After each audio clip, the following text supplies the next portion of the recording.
Welcome to another episode of the Hack My Age podcast with Rachel Varga today. We're talking about skin and aesthetics. We talk about a lot of things, but before I talk about what we're going to talk about, I want to share with you a couple of announcements. By the time this episode is posted, which I think is May, we're recording in April, we are having a giveaway on the Biohacking Menopause membership group, and it's for Nichito. This is my favorite supplement for energy. We did a great podcast with Dr. Nicola Connellan all about how some of these NAD boosters aren't really good for us and what we can do instead. So you can win a bottle of Nichito by joining Biohacking Menopause. That link is in the show notes. It's a wonderful support group. You heard about it in the ads, and we want to see you there. Second, oh yeah, and this is your last chance because this episode is releasing. This is the last episode in May, and it's your last chance because if you don't sign up by June 1st, you miss that chance. And in April, also last month, you missed it, we had a Q&A session with Rachel Varga. So when you are part of the Biohacking Menopause membership group, we invite our guests for a Q&A session just for you. So it's wonderful to listen to the podcast and you go, you know what, I still have questions and I want to get on there. And so you have this chance to jump in. Rachel will have her on again for the biohacking membership group for sure. She's got so much information for us and can really help us with our skin. And in this episode, I really wanted to cover sunscreens and the gadgets, the medical aesthetics, and we went down another path. Super interesting information, but I'm going to have to do another episode with her to really cover some of those things for you too. So we talked about what is the best way to save the volume on your face. So that's really important. We talked about which side we should be sleeping on to reduce bone loss on our face. We talked about collagen because she did a great study. Like she does her own research. So she made this research paper about collagen and she wanted to see how nutrition affects the skin. So we discuss what is the best source or method that will give us 35% more reduction in our wrinkles. It's not a cream, give you that. And she also talked about electrolytes and cardiovascular disease, because this is another paper that she did, and how what we need to really know about salt and what to avoid. And she mentioned, we talked a little bit about this product, this electrolyte called Element, LMNT, that so many podcasters talk about. I'm sure you've heard about it. And I don't think I got this. I got this information after we recorded. And she basically was deciding, if she talk about Element or something else. But Element, I learned, uses table salt, not sea salt or mineral salt. And I've learned that there's something else called Hydration Hero that is an electrolyte, very similar in profile to Element, and they use sea salt, and it's also richer in minerals, and there's more potassium and magnesium. I just got this through the grapevine through Morgan Adams, and she's in our membership group, our Biohacking Menopause, and she's a sleep expert. So in our membership group, we not only get women who really need to optimize menopause, but we have other experts in there too. So stay tuned. I haven't taken a look at that, but you may hear more about it. And if you do hear something called Hydration Hero, I would say go look into it. We also talked about what diseases are killing us and what's on the rise, what's more prevalent than anything else. She talked about kale, and we could have gone down a whole rabbit hole, but she said kale's bad. Oxalates, phytic acid, these are all anti-nutrients. And I'm not sure I feel the same, but I didn't want to go down that rabbit hole because we were here to talk about skin. And I can't remember why I started talking about kale. But true, there are these sort of anti-nutrients, and there's these things called goitrogens. And when you eat kale raw, for example, it stops the absorption of iron. And I've got a great article that I pulled out from Harvard, the Harvard School of Public Health, that you can read about it. It talks about how these goitrogens can binds to the calcium so that you can't absorb it. You just cook it. Cook your kale. It tastes so much better anyways. Or you can do food timing. If you are worried about your calcium that you're taking from dairy or your salmon, or beans or some calcium supplement, just eat it separately. Eat your kale first and then eat the other parts apart. We have to also remember that we're all bio-individual. Okay. Some studies on vegetarians show that they eat a ton of plants, right? And they eat a ton of anti-nutrients, right? They generally don't show any deficiencies in iron and zinc. So what these Harvard research is finding is that maybe they're adapting to the presence of anti-nutrients in their body. And so their body will increase the absorption of these minerals in the gut, right? The gut does so many things. We also have to keep in mind that anti-nutrients may also actually have health benefits. Phytates, for example, which talked about, or are found to lower cholesterol. There's slow digestion, and it helps prevent that glucose spike, that blood sugar spike. So some anti-nutrients have antioxidant and anti-cancer properties. So avoiding them completely isn't recommended. And that would be pretty much all plants. And we love plants. So I'm only saying this because when we hear nutritional advice from somebody like me who's not a nutritionist, or Rachel, we can freak out and go, oh my God, I shouldn't be eating this. So I just beg you to do your own due diligence in finding out these things. So what I say doesn't really matter either, but I just don't want people to stop eating plants, right? Go figure out if kale's good for you or not. Again, you're bio-individual. If you feel bad eating it, don't eat it, okay? And the last thing we talked about are PMFs, pulse electric magnetic frequency mats. That's pretty cool too. So a little bit more about Rachel. Rachel is a double board certified aesthetic nurse specialist, and she's been in this game for a long time. She's got over 20,000 procedures performed under her belt. And she's also got a really great podcast dedicated to biohacking ourselves to become more radiant. And it's called the Rachel Varga Podcast. I'm wondering if she should double check that, if she renamed that podcast to the School of Radiance. Check them both. I'll have links in the show notes to her podcast. So Rachel, she also trains a lot of other physicians and nurses so that they can put more radiant people out there. And she's got these programs as well that you can dive into. And she's kind of a celebrity skin expert who's been featured on other big time podcasters like Dave Asprey and JJ Virgin, who are also, in my mind, the great biohackers as well. And Rachel loves the science, and she's published 5 academic papers and is an executive board member and peer reviewer for the Plastic and Aesthetic Nursing Journal and a regular contributor to the Journal of Aesthetic Nursing. So what really sets Rachel apart from some other beauty experts that I've interviewed is that she likes to combine anti-aging techniques and biohacking and then the modern medical aesthetics. And she teaches us how to tune into our skin and what it's trying to tell us about what's going on inside and what to do about it. And she's got loads of organized information on her website, theschoolofradiance.com. So check that out. Keep in mind that we talk about a lot of things here, and she drops some brand names. So take out your paper and pen or your phone or whatever it is and go to the show notes if you miss it, because I tried to make as many links as I could for you. So let's get started and enjoy the show. All right. Well, I'm super excited to have once again Rachel Varga on the show again. Welcome. Thanks for having me, Zora. It's always a pleasure to see you and share helpful information for the fellow ladies that we are friends and are in our families and are in our communities. So happy to be here again.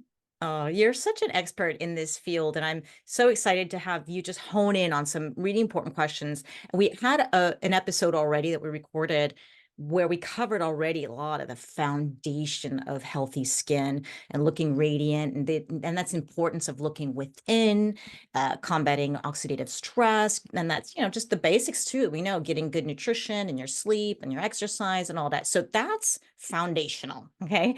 And that goes without a doubt. So now we're going to talk about some of the upper tier things that are important as well if we want to add in on top of all that goodness. So let's first talk about the difference in a woman's skin, and it could be texture, elasticity, or color, or everything before menopause versus after menopause, when she loses all her estrogen and progesterone and testosterone. What are you seeing in your practice, like before and after? Hmm. I would say the skin changes really start at about age 37 to 41. There's a marked shift in perimenopause when the estrogen starts to go down, the collagen and elastin follow. So, this is generally the first time someone comes to see me asking for skin and rejuvenation advice and for treatments. And then, of course, during menopause and then post menopause, the changes that continue to happen are more thinning to the skin. Again, it's getting back to that loss of elastin and collagen. But then there's other things happening too. Not only is the skin getting thinner, we're seeing more fine lines and wrinkles. We're also seeing what's called volume loss. And this also occurs when we lose bone and fat in our face. And we have a couple key fat pads, and I'll give you some tips on how to not deplete your facial bone and fat in an accelerated way right now. It's by sleeping on your back. Sleeping on your back is one of the best ways to save the volume in your face and not compress the fat and bone to create vertical horizontal lines. So those lines between the brows, the lines sometimes to the forehead and the sides of the brows, as well as drooping of the eyelids. Side sleeping precipitates drooping to the eyelids, Oh, as well as the nasolabial folds, marionette oh, zone, and lips. oh my gosh. Okay. So I always fall asleep on my back, but I wake up on my side. So how do we not let that happen? If you live in North America or where we drive on the right side of the road, we get more sun on the left side of the road.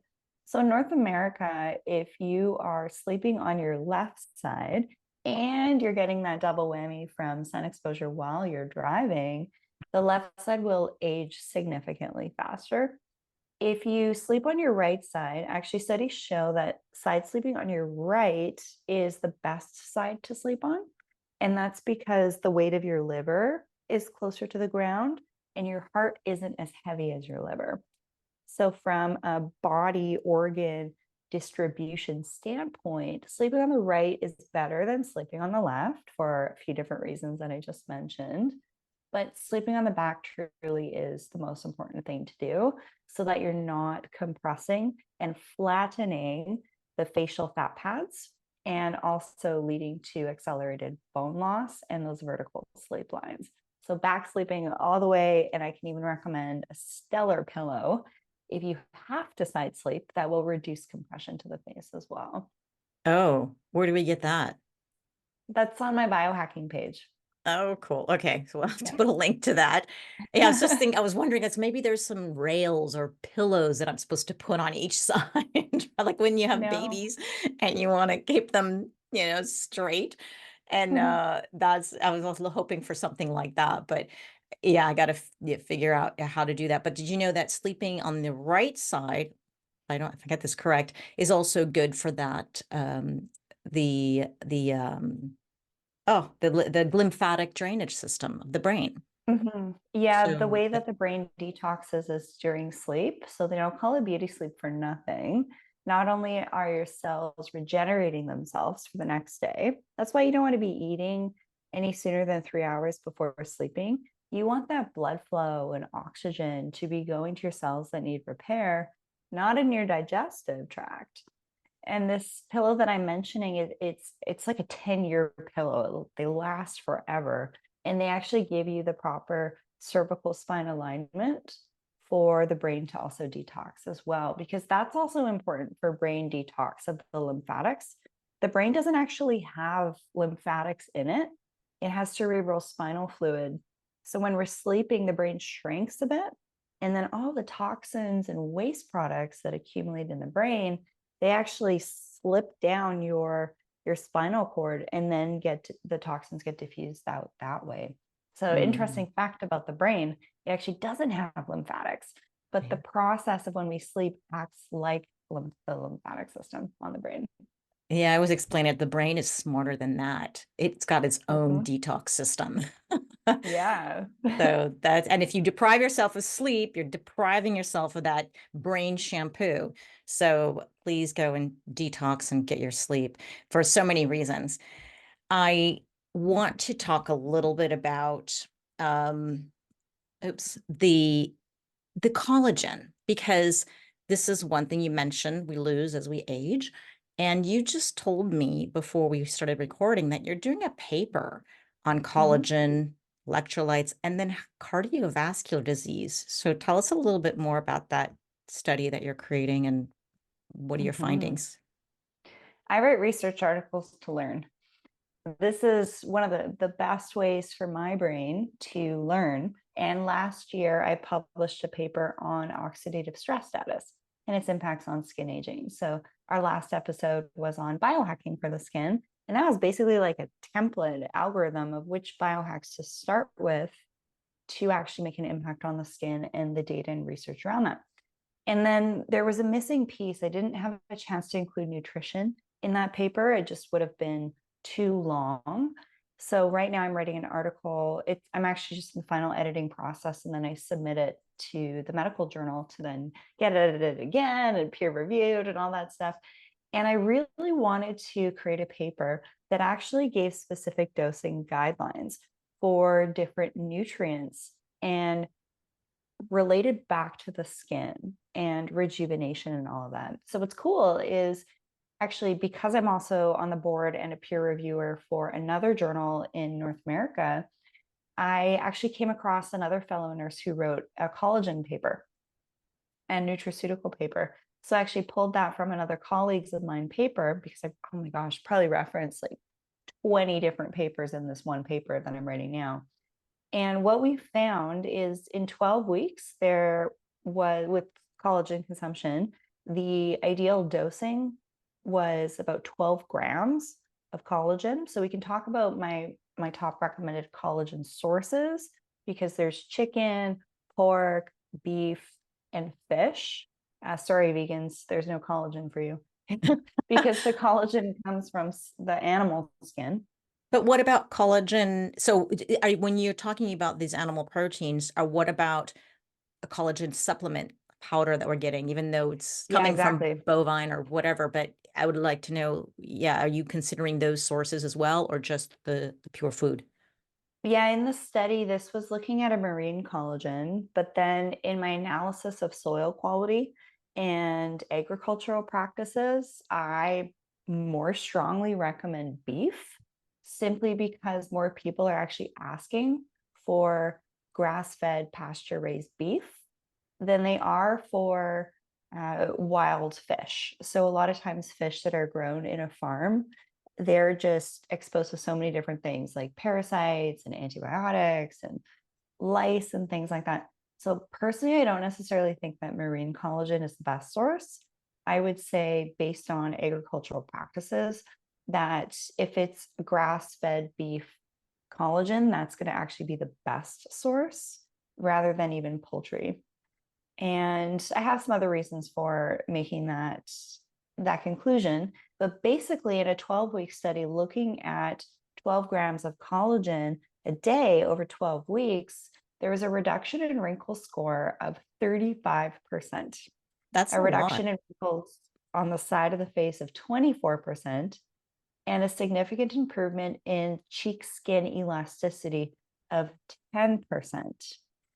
So, what this shows us is that there's actually evidence for quantifiable changes with the intervention of supplementing with collagen. And so, I definitely recommend supplementing collagen peptides in the diet, not just taking protein powders and eating foods, but actually supplementing it. And there is actually one particular collagen that is a grass fed beef collagen, and I definitely notice a difference in my skin when I'm on that one. But basically, collagen peptides are supportive actually for soft tissue throughout the body. So your muscles, your joints, and your ligaments. But what we see, and as we age, we want to see those visible impacts. So the data is there, and it's probably higher than what most people think to actually get noticeable results of 30 something percent, 35% reduction in wrinkle score in 12 weeks with collagen is pretty significant. And that was actually not just done with, oh, we're going to ask 20 people, what do they think they see in their skin? You'll see that in a lot of skincare marketing. It's really kind of fluff analysis. this is actually using a specific type of technology using the Visia skin analysis system. So it's actually photography, and it's analyzing, wrinkle ridges and things like that. So Oh, really yeah, cool that's way to a go. I've done one of those before and really interesting. So yeah, it's more objective than someone going, yeah, I feel better. And so in this study, you were using powders, not the actual food. Correct. Collagen Okay. powder as a supplement. Okay, interesting. Yes. So I'm wondering then head to head, like how in how that goes versus just a piece of steak from a grass-fed animal. Or are you not able to Yeah, get that much that's collagen hard. from, yeah, because Well, it's the just, collagen often comes from the skin, yeah, right? The yeah. skin of the animal. And there are some foods that you can eat that are really high in collagen, such as actually pork rinds, right? If Mhm. you get the skin of a pig and you bake it, you're actually getting your own pork rinds. And that's actually a good source of collagen as well. But not everybody has the ability to be able to calculate exactly how much collagen is in that piece of chicken with the skin or that piece of steak. It doesn't come in the nutritional facts on the package of something. Yeah. So that's why if you're wanting to make sure you're hitting that target of 12 grams a day, which is higher than what most collagen supplements tell you to take on their recommendation label, I recommend supplementing it so that you know that you're getting it. And I take that same approach with protein powders. What about the cartilage of a chicken bone, for example?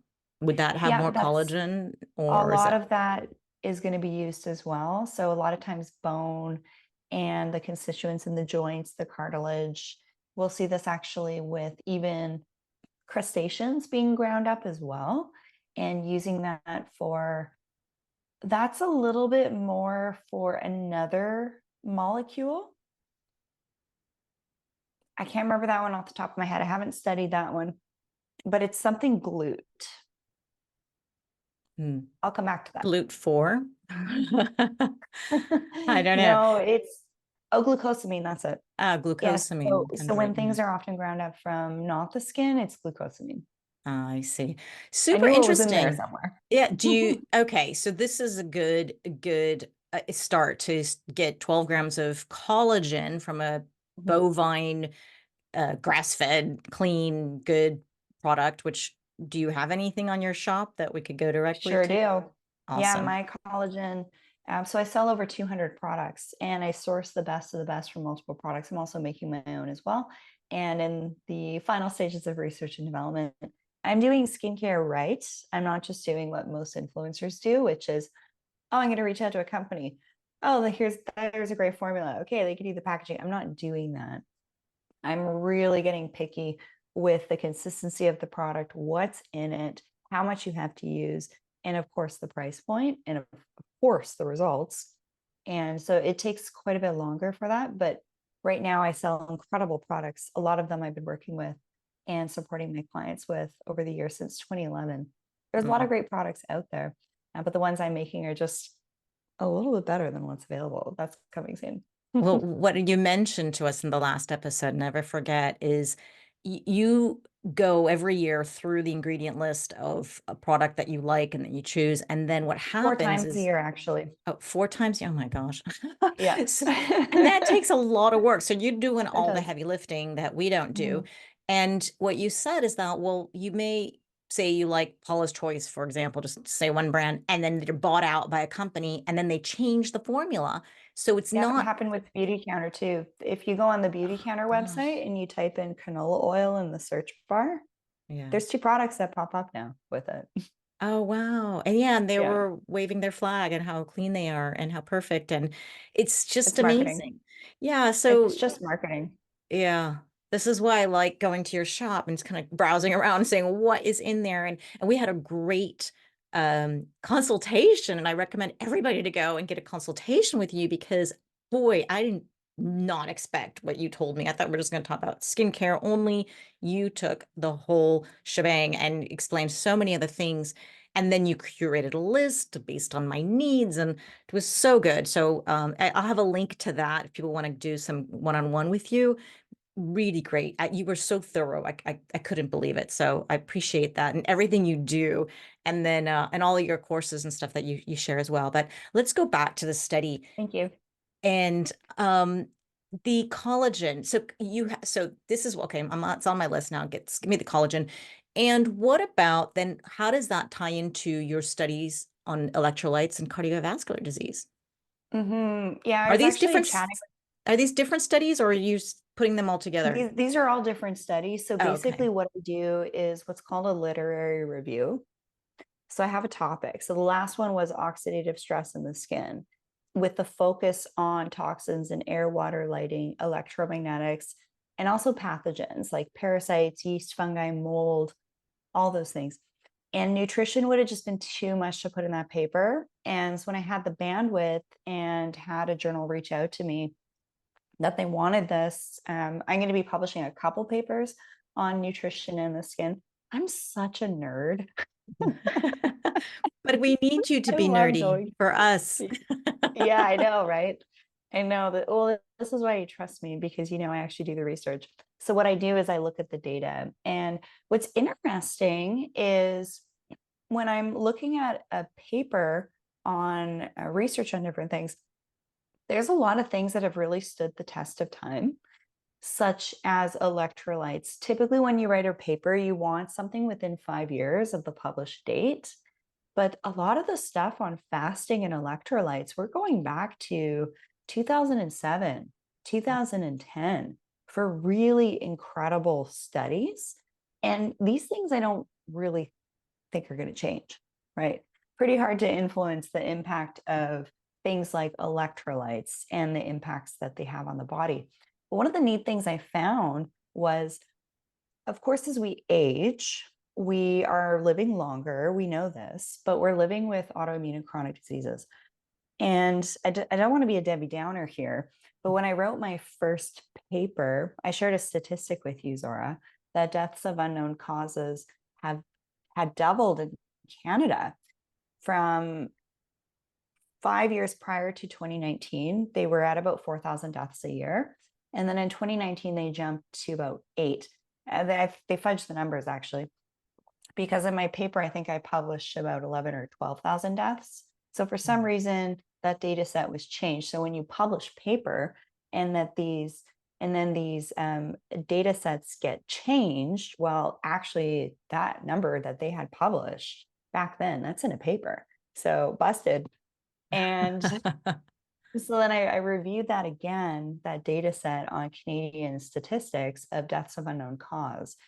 And unfortunately, in 2022, that number jumped from what they have published now, which is 9,000 deaths a year. It actually jumped to 18. Moly. 18. So it more than doubled. Well, approximate double.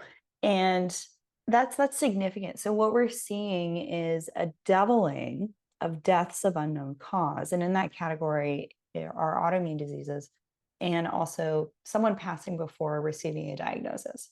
So I think what we're seeing is the environment impacting us.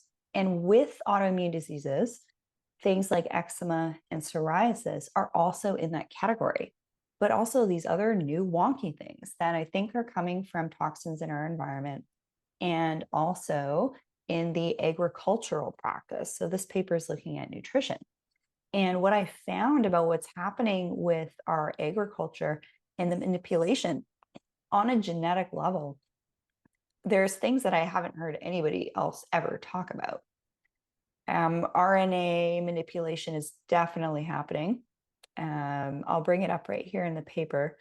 I could hardly believe it. Like all these things that are actually happening to our food supply that are new and they're done to yield better crops. They're This is done to, it, this is in North America on both Canada and the yeah, US. this is North America. Okay. So these things are done to our food to yield better crops and also raise animals faster and fatter, basically. And, my heart just kind of sank when I saw that statistic of yet again, doubling from 2019, deaths of unknown cause.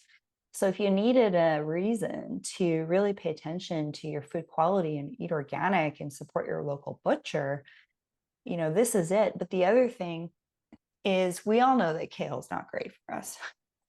We know that nightshades aren't great for us, right? The cat's out of the bag that kale is not a great source of a leafy green. But what Can you we explain also know, why, just so people know? Because I'm yeah, sure there are people absolutely. here going, what are you talking about? Yeah, so in foods that we don't want to eat, they're high in oxalic acid and phytic acid. And these actually, what they do is they deplete our nutrients. So these are called anti-nutrient foods. And what they deplete are things like calcium, hello, bones, right? We need calcium for our bones. They deplete things like magnesium. They deplete things like manganese, zinc, and copper, and all sorts of things. So if you're eating these foods that you think are healthy and giving you nutrition, you have to really think again and get a little bit more specific on which foods you're eating and which foods you're avoiding, because this whole concept of an anti-nutrient food, back in the day we heard, oh, celery is anti-caloric, right? Eat celery and you'll burn more calories, right? This is, you could think of it that way, but it's just a lot of people don't know this. And if you want great skin, if you want great bones, if you would like your mind to work properly, we need these different nutrients and vitamins and cofactors to support the various metabolic processes that happen behind the scenes. Mhm. So when we're talking about, NAD levels dropping by 65% in women aged 30 to 70, that's pretty significant. What also is contributing to that? So the whole thing about oxalic acid and phytic acid is basically they suck your nutrients. So we live in a day where supplementation is, I would say, a really intelligent strategy to make sure you're getting those daily recommended amounts of things like vitamins and minerals, and then adding additional things like the collagen, and then, of course, the electrolytes for cardiovascular health protection. If your blood isn't flowing well, you're not going to have great skin. And if you're thinking, oh, cardiovascular disease, I got to decrease my salt. Well, actually, that's not what the evidence says. The evidence says that in healthy individuals that were actually analyzed in a 16-year study, they actually had better markers also in their kidneys. They had less inflammation in their kidneys, less disease in their kidneys with consuming electrolytes like potassium, for example, that actually have more of a protective benefit for the cardiovascular system than reducing salt intake. The way I understood in terms of salt intake from an episode we did with Richard Johnson, did you interview Mhm. him on your podcast? I've He's worked with Richard before. He's fantastic. He focuses a lot on water. Yeah, he's more about the Yeah. balance. He's like, it's not the salt, Mhm. it's the balance. So if you Totally. are eating high salt diet, and then just drink water and get them in balance again. Yep. Yeah, definitely. And of course, the And quality of salt, I think, is important too, that you're oh getting my good gosh, quality yeah. sea salt.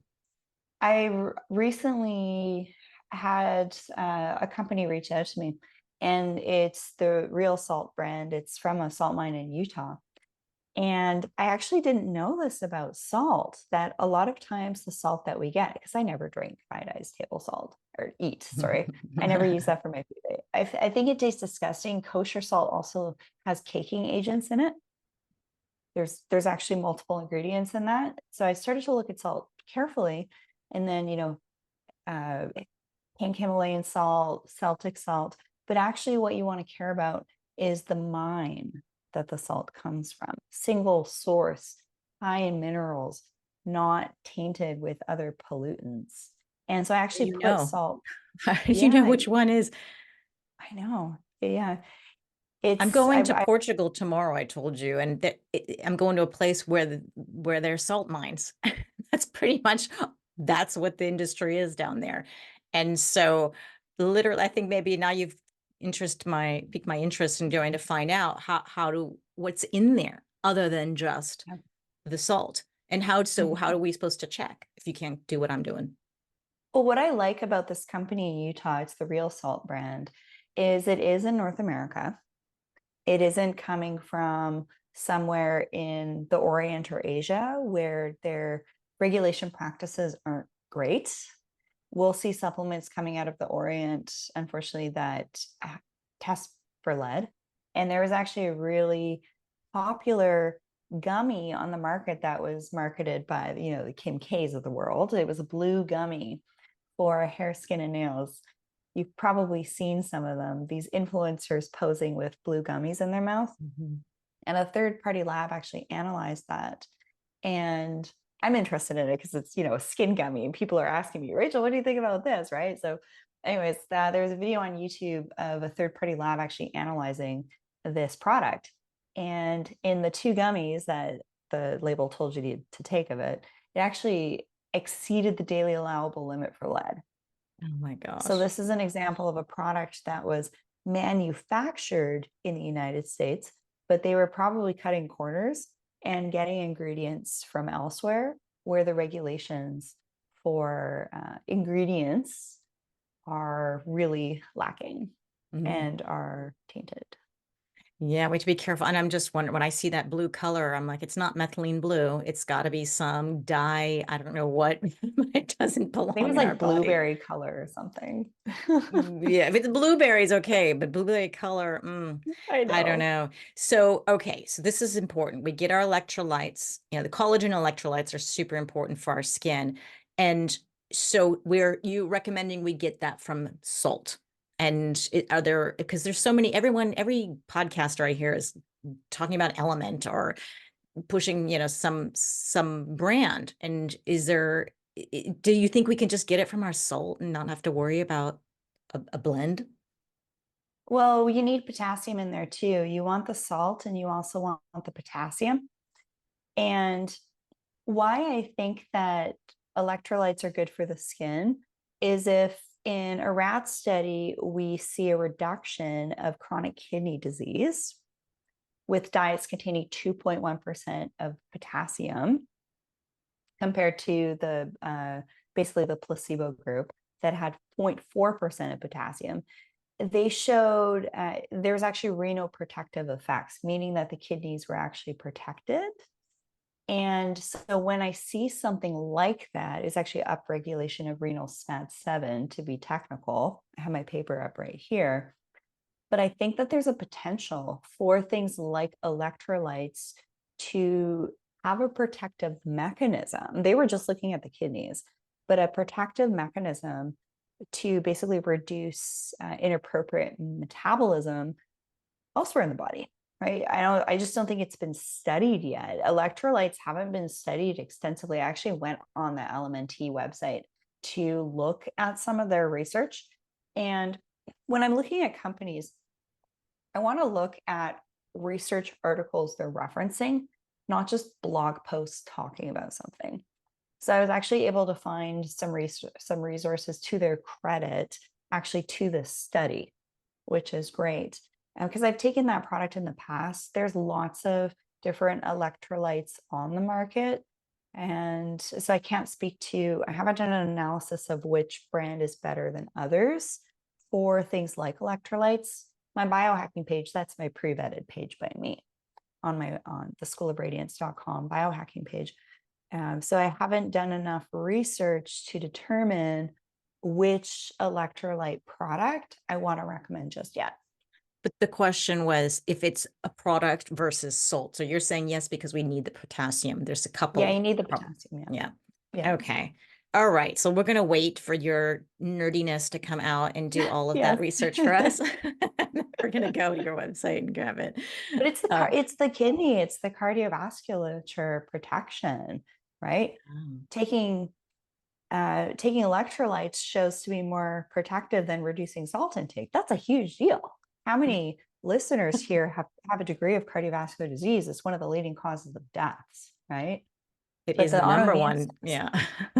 yeah, cancer's right next there. And the autoimmune is creeping up fast at an alarming rate. Especially in menopause. It seems to be Mhm. creeping up right around the perimenopause, menopause transition. So I think we're it could be due to the anti-nutrient situation as well. mm, And the other thing with women in menopause is, how old are our menopausal women's kids how old are their in children? general? They're in How their old are the 20s.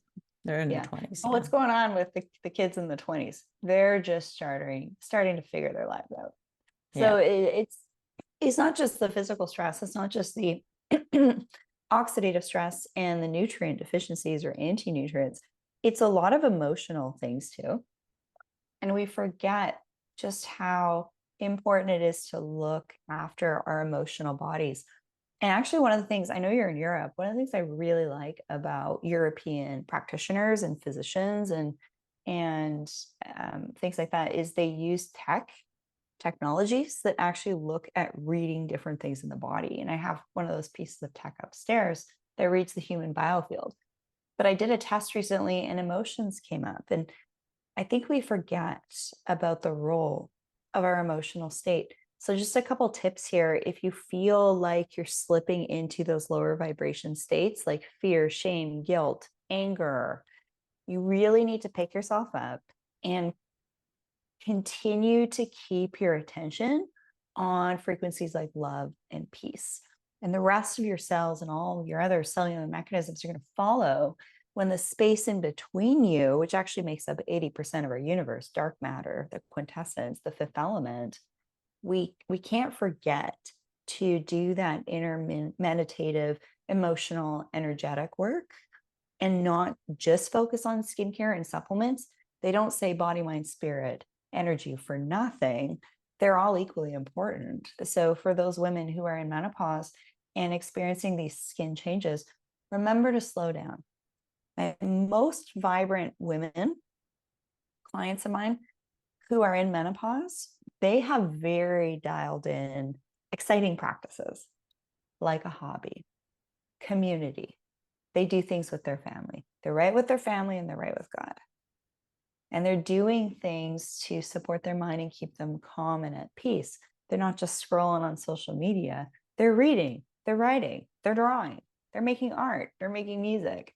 And we forget about this in modern times. But those things are really important for our minds and our emotions.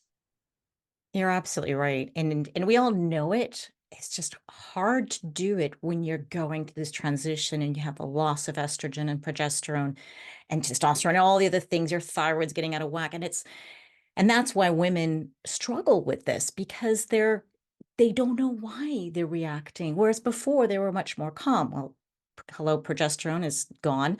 And that's why I think a lot of women find that hormone replacement is helping to calm that nervous system so that they can dial in. Not everyone, there's it's not, I'm as pro I am is with the bioidentical hormones. It's not everything, but I do see women really doing all the work with other foundations that you and I talk about all the time, and they're still struggling. And that's when they kind of add in something, they try to balance out their hormones, and then that helps so much just to step back and go, okay, now I'm back to myself, because it's easy to be overreactive when you're in this perimenopause phase and you don't seem to have the control. But I think if the more you practice the things that you're talking about too, and the mind body connection, whether you do your meditation or slow down or spend the time for yourself and looking inward, you will have it in you when you most need it. It's not like you pull it out, right? When you, like, I teach breath work and I try to tell people how to breathe and they don't practice. And then when they're having the panic attack, oh, they can't remember what Zora said. I don't know. And then there's no way they're going to pull that breathing technique out of their bag. So I really encourage women to take that time in addition to whatever it is that you need to do to slow down and try to step back. And it's okay if you see a post on Instagram that triggers you, it's okay to keep scrolling.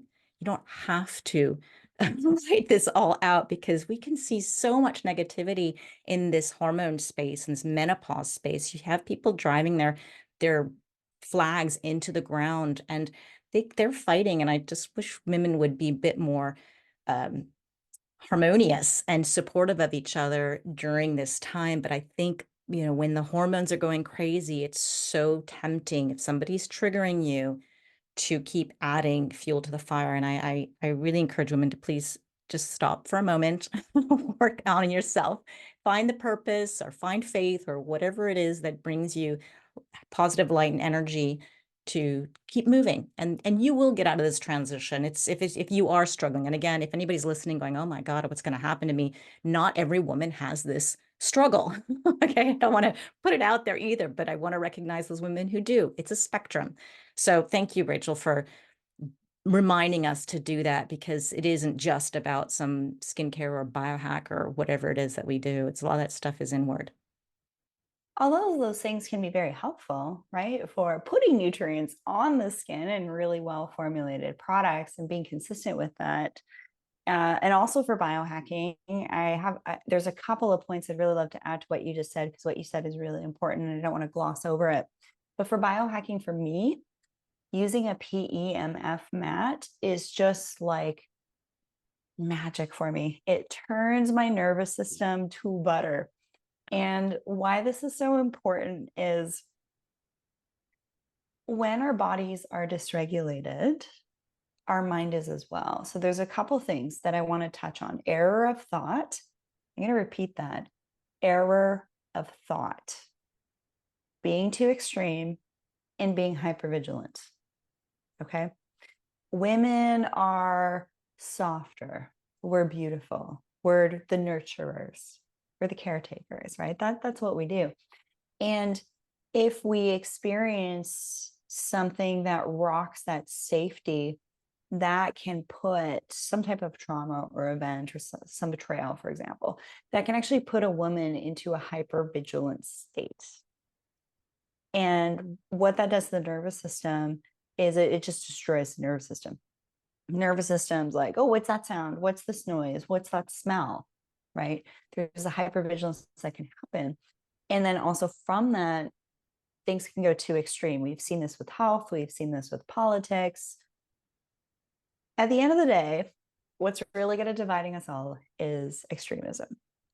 We don't want to be too much of a health biohacker nut over here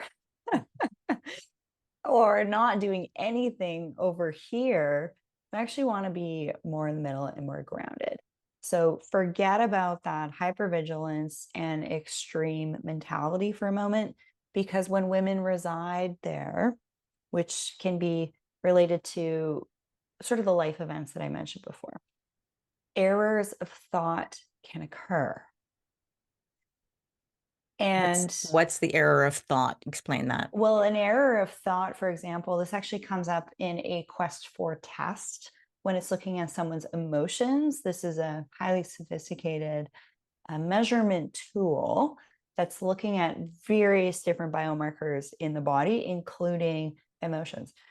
And when our biomarkers are off, and that's what this paper is actually talking about, it's bringing awareness that the more we know about our biomarkers, the healthier we're going to be, the slower we're going to age, the better our skin's going to be, the more we're going to get out of our rejuvenation. So that's why I love all these biohacking test kits that look at the gut, the blood, the saliva, and all sorts of things that go far beyond what you'll typically get with a standard general practitioner. But the error of thought, think about that for a second. If your body's off and the nervous system is dysregulated, there's nutrient deficiencies, there's elevated stress, and you're not working on that, you're probably not going to make good decisions. And then it's going to have this whole other sort of wheel of emotions pulling you back down to that lower vibration state of anger, shame, and guilt. Every step of the way, we need to make great decisions to live better, to be better humans, to live brighter, to make great decisions for ourselves and our families from a really grounded state. And pulling yourself up and maintaining that love and peace frequency is very feminine. Nobody wants to be around a woman who's, constantly freaking out about this, that, and the other thing, hypervigilant women. That's very unattractive to a man. And on the flip side, women don't want to be around men who are, too high in estrogen, or, not dependable to take care of the animal that's racing towards the family situation. So it is about balance. And I love what you said about hormone replacement therapy being very valuable for a lot of women.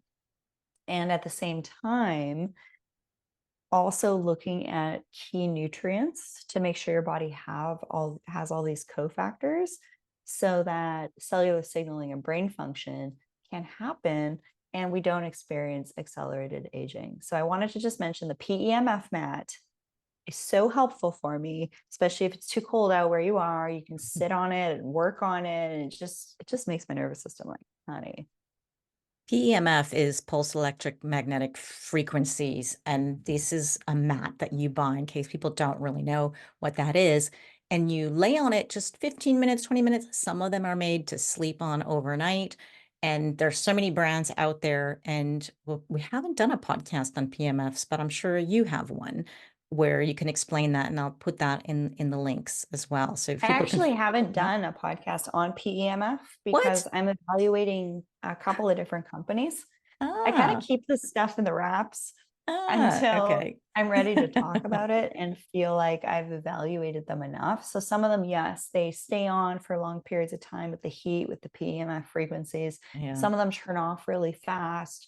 There's other nuances with these things, is like how loud they beep, things like that. Oh, interesting. Uh, so I'm I looking at all that actually. I just to give you a little bit of feedback from me, I tested out a Beamer, BEMER PMF mat for 8 weeks. I did it every day, 15 minutes in the morning, 15 minutes in the evening. I didn't feel anything. I was so disappointed. And I Mm. thought maybe it's the brand, maybe it's the frequency. I don't know what it is because I know it's a big brand and people like it. And I didn't get much out of it. So it's not, just because I happen to me doesn't mean it's not working. It's just, I'm willing to try it again, maybe with a different brand or a different way to do it. But I haven't really get done the podcast on the PMFs, Matt. And I also would love to do an interview with somebody, but I also want to be sure that, and I was planning to do one with Beamer. I was like, that's it. If I'm convinced, we're doing the podcast, and I never did it because I just wasn't convinced. So if you find somebody, pass them along my Yeah. way. Well, I mean, I've been trialing the higher dose and the bond charge, and I Oh, definitely notice a difference between both of them. The oh, higher dose products are already on my biohacking page. And actually, I did recall that I've had a couple podcasts over the years, my own, and then other collaborative efforts. And a colleague of mine, we had a show a number of years ago, and she's a professional journalist, actually, behind the scenes. And what she found out about this particular brand of PEMF mats, and we actually called this guy out mid interview, and his jaw just about dropped. He's like, oh my gosh, I didn't find out. Some of these companies actually white label. And so she mm, had one of their mats and she actually pulled the label off the top. And there no. was another brand underneath it. I kid you not, I can't even make this stuff up. That's so So bad. you have to be so careful to also not buy things off Amazon or eBay. They have to be from trusted manufacturer websites. And so that's my experience with PEMF mats, is that there's knockoffs out there and Yes. some shady people looking to make some coin. So I do like the higher dose products. I do like the bond charge products. I am Mm. evaluating which one I like more. So stay tuned on my biohacking page. Oh, I'll be there. I'm gonna have to let you go because we've run out of time. But I think I went through three questions and I have about 15. I still want to talk about the medical aesthetic treatments and fillers and Mhm. Botox and lasers and gadgets and gizmos. And I know you did a great podcast on what are the gimmicks, what are not. I'd love to cover that as well. And there's just too much we want to talk about. So we're gonna have to do a part three. But you always surprise me. I always think, oh, we're gonna talk about certain things, and you bring in other things, but it's always super interesting. And I love the work that you do and your research, and you just bring so much to the table here. And I'm really excited to have you have on the Biohacking Menopause membership group to speak to our Thank audience. you. It's going to be a live Q&A. It's very informal. Please, everyone, if you are listening now, come and join Rachel and me, and you can ask her anything. You don't have to listen to anything. You've heard the podcast. Now you just jump in and ask your own questions. So I'll have a link to that as well. And Rachel, is there anything else you want to mention before I let you go? Is there anything coming up or an event or something you'd like to share? Well, I actually think that the way we've gone through sharing information with the community here is very methodical. So we started our interview one with reducing oxidative stress, the biohacking, how to reduce that oxidative stress first. Now we've talked a little bit about nutrition. There's so much more to talk about as well with that. And then getting into the rejuvenation. In fact, this is the type of progression I recommend someone take and not do rejuvenation when their body is full of oxidative stress and they're depleted of nutrients. Get the health on track first, do the skincare, start to see those changes. I call this the heavy lifting, and then look at rejuvenation when the body is feeling really good, because rejuvenation, like fillers, can impact and decline the HRV, heart rate variability. And I actually saw this when I had some rejuvenation a couple of years ago. So that part 3, we can deep dive into that stuff. I think that's great, but this is laying the foundation.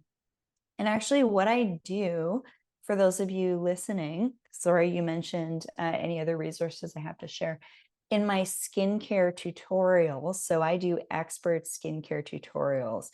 These aren't, YouTube dermal rolling, get ready with me, forget that. These are more expert, off the cuff, live interactive, ask me questions, but doing them since 2019.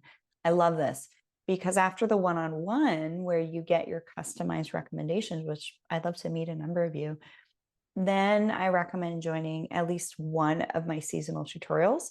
And in 7 weeks, I teach you to become your own skin pro. We cover the basics of applying your products, makeup, hair care, hair growth, biohacking, pre-post rejuvenation recovery tips, skin cycling with retinol, serums, peels, dermal rolling, and other at-home technologies to support the dermis of the skin. And so that takes me really 7 lessons to teach all those things. And then you become your own skin pro. So I would love to have a number of you joining my seasonal skincare tutorials. You can register at the schoolofradiance.com and be sure to use promo code Zora for 15% off site-wide over at the schoolofradiance.com. And for some free stuff, I have a freebie tab. You can check out a free 30-minute lesson, get to know me. And we can also have a quick meet and greet as well. That's all on the website. But the ways to work with me, one-on-one, use great products that I sell, take my expert tutorials, and then the membership is the cherry on top. It's the presentation, communication, etiquette, showing up in the world, being a light in the world. At the end of the day, the more of us who are operating more clearly, in a more pure way, we're going to be better mothers, better partners, better friends, better daughters. We're going to be better people in the world, the more regulated and healthy we are. So at the end of the day, that's what I'm doing. It's just helping each and every one of you become more conscious and become more radiant at the end of the day. But I get you on the skin stuff. It's like, oh, let's listen to this Rachel person for skin tips. And then you quickly learn and so much more. So I I'd will love to have meet them with you. Oh, I have links to all of these in the show notes, as well as a skincare checklist that I don't think you Yes. mentioned. I'll have Yep, links that's to free. your Facebook, your YouTube, your website, the Instagram, your podcast. You got so many great things. Listen to the podcast for sure. And I will have a link. Thank you for the code, by the way, ZORA, Of and course. Yeah. check that out. And my last question is usually, any last words for women going through the menopause transition, but it sounds like you just answered that. Yeah, just take it easy. Move through life with grace and ease, right? Don't look at roadblocks as being a roadblock. Look at them as being an obstacle. And have the tools in your toolkit to stay healthy, to stay regulated, to stay grounded, centered, balanced, and aligned no matter what. Have the right products on hand, have the right supplements on hand, have the right biohacking tools on hand, and of course, body, mind, spirit, energy practices.